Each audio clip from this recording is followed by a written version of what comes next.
Welcome to our video journey where we explore the fascinating world of pronunciation, unraveling the mysteries behind each word and its usage. In this video, the word is abruptly.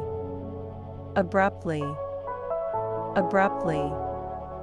Abruptly is an adverb that describes an action or event that happens suddenly, unexpectedly, and without warning. It's used to emphasize the abrupt or unanticipated nature of an action or change.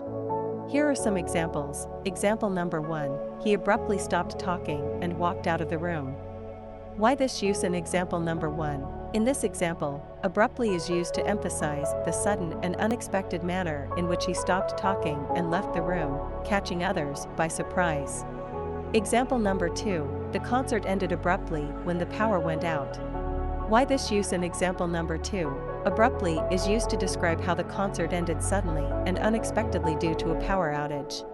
Stay tuned for more linguistic wonders and join us in unlocking the magic of language. Thanks for watching, and until next time, keep speaking, writing, and embracing the beauty of words.